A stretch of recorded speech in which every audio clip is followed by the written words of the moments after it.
This guy looks like he's up to no good, or he's on drugs or something. It's raining, and he's just walking around looking about. Okay, and this guy, is he white, black, or Hispanic? He looks black. Did you see what he was wearing?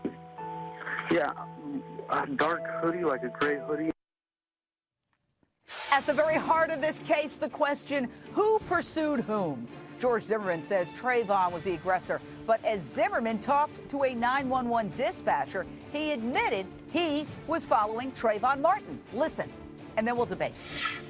You go straight in, don't turn and make a He's running. He's running? Which way is he running? Down towards the entrance of the neighborhood. Okay, which entrance is that he's heading towards? The back entrance. Are you following him? Yeah. Okay, we don't need you to do that. Okay.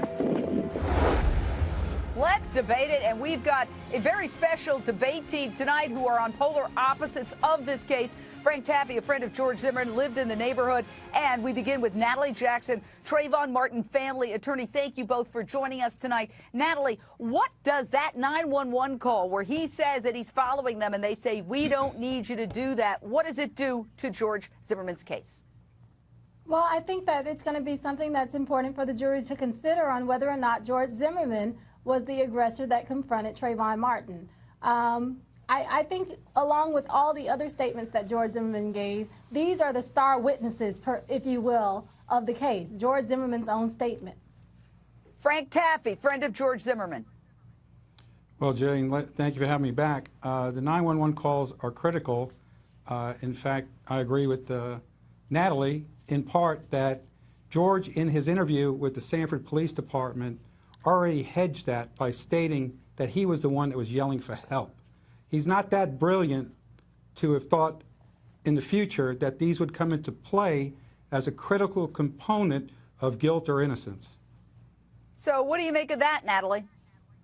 Well, I think that once again, a jury will be able to decide on who they believe is screaming for help. But a very telling thing is that the state has two experts who say that it's Trayvon Martin screaming for help. And while the defense have experts that say you can't tell who's screaming for help, they don't have any experts that says it's George screaming for help. Frank? The information, when I sat in on the two so-called experts, Mr. West performed brilliantly, like surgical steel, and they opened up Dr. Reich, and I believe the other one's name was Tom Owens, and they found credible loopholes. One said that he took a 7-second loop and he made it 14 seconds. And the second one, who was an expert, Dr. Reich, was completely, in my opinion, obliterated by the defense team.